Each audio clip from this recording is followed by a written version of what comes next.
The rain over Gangnam fell like liquid gold under the streetlights the night everything changed. Adiz Okonkwo pressed her back against the alley wall, chest heaving, the stolen ledger clutched to her chest like a shield. Footsteps, close, too close.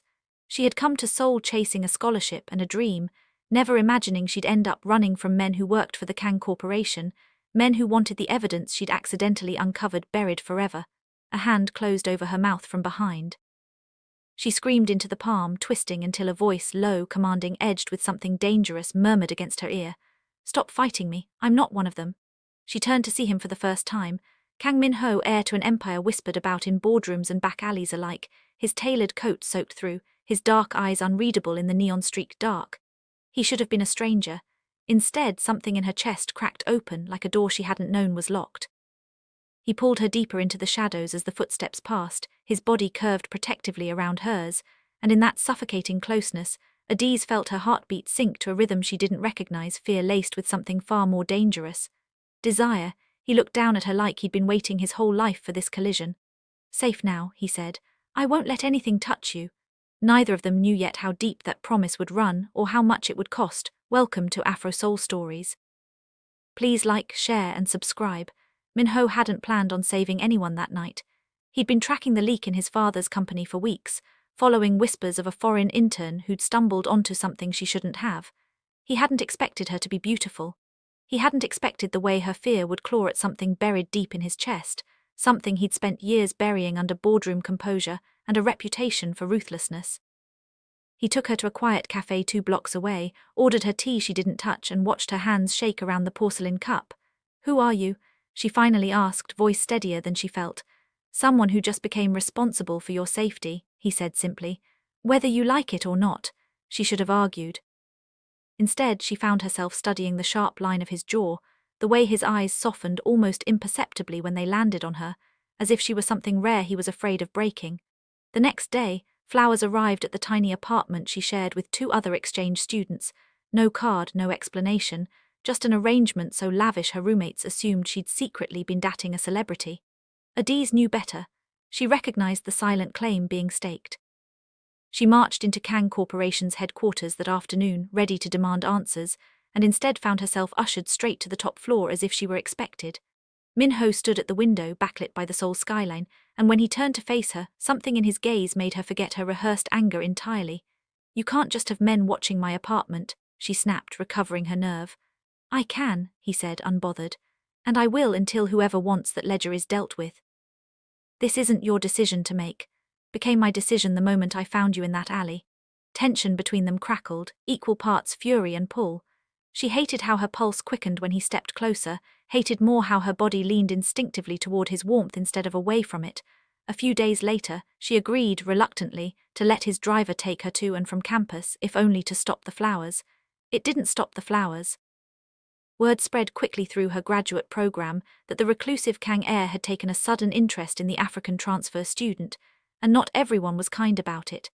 A senior colleague, Daniel, an American exchange student with easy charm and wandering hands, made it his mission to test the rumors, draping an arm around Adiz's shoulders at a campus mixer just to watch what would happen. What happened was Min-ho arriving unannounced, his expression carved from ice as he crossed the room in 4 long strides. "Remove your hand," he said quietly, "or lose it." Room went silent. Adiz's cheeks burned with humiliation and something else, a traitorous thrill at the naked possessiveness in his voice. Daniel backed away, laughing it off, but the message had been delivered to the entire room. She was not available. "You can't do that," she hissed at him later, dragging him outside. "You can't just show up and threaten people like I belong to you." "You don't," he agreed, jaw tight. "Yet I still can't stand the sight of another man's hands on you." He exhaled, frustration and something rawer warring in his expression. "I don't know what you've done to me, Adiz. I don't like not understanding it." She didn't have an answer for that. She wasn't sure she wanted one. By the end of the week, the danger she'd stumbled into revealed new teeth. The men from the alley, enforcers for a rival conglomerate trying to destroy Kang Corporation's reputation before a merger vote, traced her back through campus records. A note appeared under her apartment door. "Give us the files, or we take what matters to him instead." Terrified, she called the only person she trusted with the truth. Minho arrived within 20 minutes, and the fury in his eyes when he read the note was something she'd never witnessed in another human being, cold, absolute, promising violence to anyone who dared touch her. "Not staying here alone," he said. "It wasn't a request. I have nowhere else to." "You're staying with me." She should have refused. The word no sat ready on her tongue. But looking at him, solid, furious, terrifyingly determined to keep her breathing, she found she couldn't summon the will to fight him on this.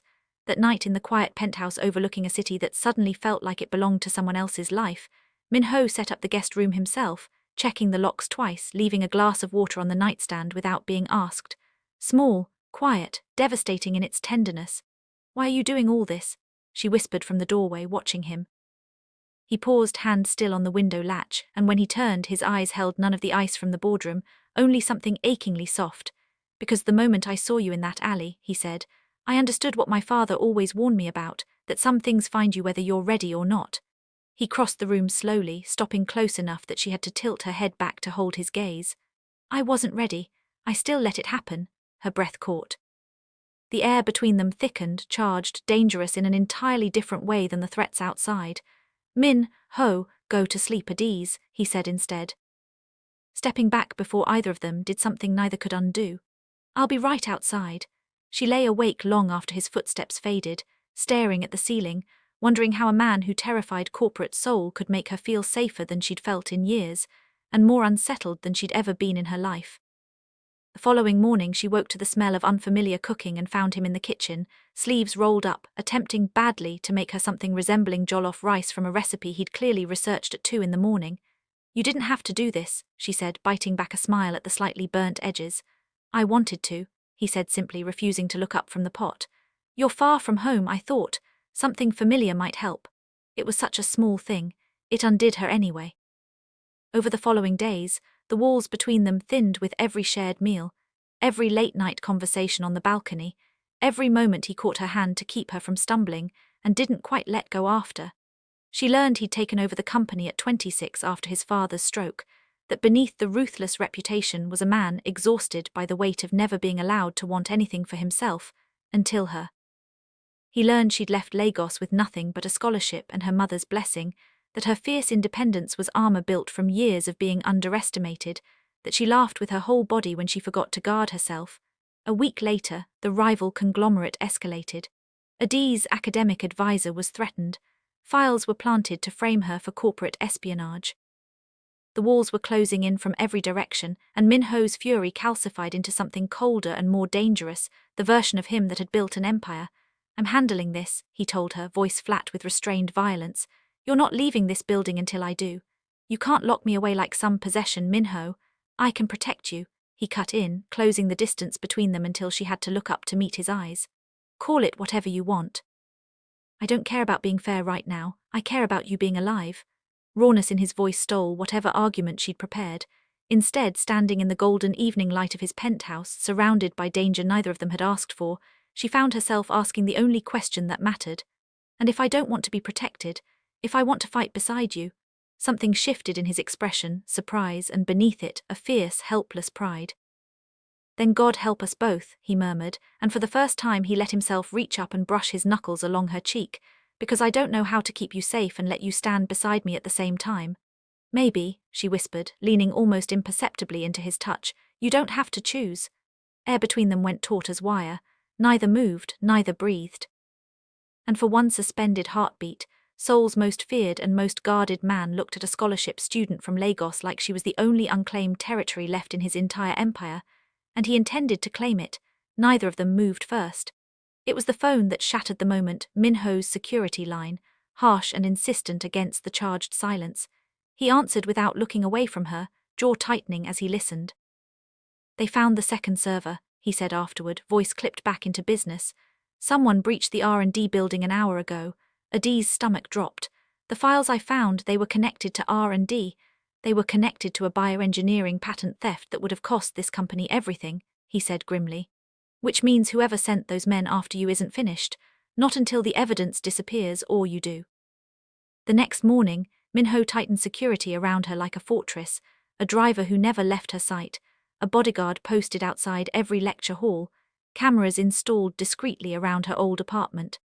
Adiz chafed against the confinement even as some traitorous part of her softened at the evidence of how fiercely he refused to let anything touch her. Her classmates noticed. Whispers followed her across campus, gold digger, some hissed. She trapped him, others murmured, cruelty dressed as gossip. She held her chin high in public and cried once quietly in the penthouse's guest bathroom where she thought no one could hear. Minho heard anyway. He didn't say anything when he found her red-eyed in the kitchen that evening. He simply pulled her into his arms, solid and unwavering, and let her breathe against his chest until the tears stopped. "They don't know you," he murmured into her hair. "They see a rumor. I see a woman who walked into my life and made me remember I have a heart underneath all this armor." She pulled back just enough to look up at him. "And what if their version wins? What if this, whatever this is between us, destroys everything you've built?" His hand came up to cradle her jaw, thumb brushing her cheekbone with a tenderness that contradicted every rumor about his ruthlessness. "Then let it burn," he said quietly. "I would rather lose the company than lose you." The words hung between them, enormous and terrifying and exactly what she'd been afraid to want. She rose onto her toes before she could stop herself, and this time when their lips finally met, neither of them pulled away. The kiss was slow at first, questioning, and then it wasn't, his hands framing her face like she was something precious he'd been forbidden to touch, hers fisting in his shirt to keep the ground from tilting beneath her. Weeks of restraint unraveled in that single, desperate collision, and when they finally broke apart, both were breathing like they'd run for miles. "Adiz," he rasped against her forehead, "tell me to stop and I will." She answered by pulling him back down to her. In the days that followed, something between them shifted permanently. The careful distance dissolved into something neither wanted to name yet: stolen glances across the penthouse, fingers that lingered too long during dinner, a closeness that felt inevitable rather than forbidden. Minho found reasons to touch the small of her back as he guided her through rooms, to trail his fingers along her wrist while they argued about nothing, building an ache between them that grew heavier with each unspent moment. Then the merger vote arrived, and with it catastrophe. Minho's rival, a cousin from a splinter branch of the family named Cha Hyun-woo, ambitious and vicious in ways corporate boardrooms rarely punished, leaked a doctored video to the board suggesting Minho had personally orchestrated the patent theft to sabotage his own company, using Adiz as an unwitting pawn. The accusation detonated across financial news within hours. Kang Corporation's stock cratered. Board members who'd respected Minho for years suddenly eyed him like a stranger. "It's not true," Adiz said fiercely, watching him stand rigid before the wall of accusing headlines on his office screens. "Anyone who knows you would see that. The board doesn't need truth," he said hollowly. "They need someone to blame." Before Friday's shareholder meeting, that night the walls he'd built around his composure finally cracked. He found her on the balcony, staring out at the city that had turned against him, and when she reached for his hand, he let her see for the first time the exhaustion beneath the armor. "Spent my whole life being what my father needed," he admitted, voice raw. "Ruthless, untouchable. I told myself I didn't need anything soft, anything that could be used against me." He turned to face her fully, storm-dark eyes glassy with something dangerously close to fear. "Then you happened, and now they're using the one good thing in my life as a weapon to destroy me." "I'm not a weapon," she whispered. "I'm not going anywhere." "You should," he said, and the admission clearly cost him something enormous. "Walking away from me might be the safest thing you ever do." "Do you want me to?" The silence stretched, agonized. "No," he finally breathed. "God help me, no. I want you to stay even though staying might ruin you." She closed the distance between them, framing his face the way he so often framed hers. "Then let me stay. Let me fight beside you instead of hiding behind you." Fade to black, the city lights blurring beyond the glass as two people who had spent weeks circling an inevitable collision finally stopped running from it, choosing each other fully in the quiet, trembling dark, where words became unnecessary and touch said everything neither dared speak aloud. She woke before dawn, tangled in unfamiliar sheets, sunlight not yet breaking over Seoul's skyline, and panic arrived before clarity did. What had she done? She'd let herself fall into something with a man whose world was actively collapsing, a man whose enemies had already proven they'd use her as leverage. If she stayed, wasn't she only handing them more ammunition? Wasn't she risking not just her heart but her life, guilt and fear tangled together until she couldn't breathe through them? She dressed quietly, gathered her few belongings and slipped out before Minho woke, leaving nothing behind but an unmade bed and a note she couldn't bring herself to write more than 4 words on. "I'm sorry. I can't." By mid-morning, Minho found the empty room, the cold side of the bed, the absence that hit him harder than any boardroom betrayal ever had. Something in him, something that had only just learned how to feel, cracked wide open. He didn't rage. He didn't shout. He simply stood in the doorway of the room she'd occupied for weeks, and for the first time since his father's stroke, allowed himself to feel the full, unguarded terror of losing someone he loved. Then he moved. He tracked her phone to her old apartment, found it empty, checked her lab, her advisor's office, the campus library where she used to disappear for hours, nothing. Desperation sharpened into fear as the day wore on, fear that Cha Hyun-woo's people had gotten to her before he could, fear that his enemies had turned his worst nightmare into reality, while he'd been asleep beside the woman he loved, useless to protect her. Late that evening, his security chief called with a lead, a security camera near Inchio, Adi's buying a one-way ticket to Lagos, her expression hollow, resigned, heartbroken. Min-ho didn't hesitate. He was in the car before the call ended, cutting through Seoul traffic with a single-minded fury that terrified his own driver because losing the company was survivable. Losing her was not a risk he intended to take. At the airport, amid the fluorescent chaos of departures, he found her at the gate, boarding pass trembling in her hand, eyes swollen from crying she'd tried to hide. Adi's. She froze at the sound of his voice, torn between running toward him and running away. "You don't get to leave without letting me fight for you first," he said, closing the distance despite the stares of strangers, despite cameras that would undoubtedly capture this moment and feed tomorrow's headlines. "I don't care who's watching, I don't care what it costs me. I am not letting you walk away because you're afraid of loving me. I'm afraid of destroying you," she choked out. "Your company, your reputation, everything you've built. None of it matters without you in it," he cut in fiercely, taking her face in both hands. "I would burn this entire empire to the ground before I let you disappear from my life. Do you understand? There is no version of my future that doesn't have you standing in the middle of it." Around them, strangers had begun to notice, phones lifting to capture Seoul's most powerful bachelor confessing his heart in the middle of an airport terminal, but neither of them cared anymore. "Stay," he whispered, forehead pressed to hers. "Fight with me instead of for me. I meant what I said. I would rather lose everything than lose you." Her resolve, already fragile, shattered completely. "Okay," she breathed. "Okay, I'll stay." He kissed her then, right there amid the chaos of the terminal, a kiss that tasted like relief and terror and unshakable devotion, sealing a promise neither of them intended to break. Even as, 3 floors below in a parked car outside the airport, Cha Hyun-woo watched the scene unfold through a hired photographer's telephoto lens, already dialing the number of someone far more dangerous than a corporate rival. 3 days later, the shareholder meeting arrived with the weight of a reckoning. Min-ho stood before the board, Adiz seated in the front row despite his protests, refusing to hide from a fight that was as much hers now as his. He dismantled the doctored video point by point, presenting forensic evidence his security team had spent 72 sleepless hours compiling timestamps that didn't align, metadata that traced back to servers registered under a shell company connected to his cousin. Cha Hyun-woo's composure cracked in real time as board members who doubted Min-ho hours earlier turned their scrutiny toward him instead. By the meeting's end, emergency motions were filed, and Hyun-woo's access to Kang Corporation systems was suspended pending investigation. It should have felt like victory. Instead, it felt like the calm before something worse. That same night, Adiz stayed late at the campus lab, finishing research she'd neglected during weeks of chaos, her bodyguard waiting dutifully outside. When she finally packed up to leave, the hallway lights had been cut, plunging the corridor into unnatural darkness. She never heard the men approach. When Min-ho's phone rang past midnight, his bodyguard's voice was ragged with panic. Adiz was gone, the lab door forced. Her bodyguard unconscious in the stairwell, a single dropped earring the only trace she'd left behind. Something in Min-ho went terrifyingly still. He didn't yell. He didn't panic outwardly. He simply became something colder and more absolute than the boardroom predator Seoul feared, a man with nothing left to lose and everything left to protect.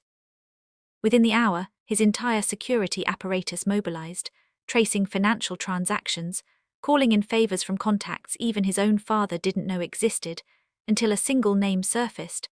Cha Hyun-woo, desperate and cornered, had partnered with the very rival conglomerate that started this war, offering Adiz as final leverage to force Min-ho's surrender of the merger. At an abandoned shipping warehouse outside Incheon, Adiz woke bound to a chair, her head throbbing, the damp cold seeping into her bones.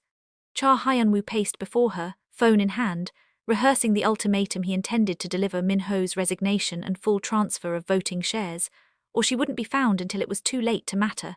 "He'll never agree to that," she said, voice steadier than she felt. "He will," Hyun-woo said coldly, because unlike me, my cousin actually believes in things like love. He said the word like a slur. It makes him predictable, weak. It makes him human, she shot back. Something you clearly gave up somewhere along the way.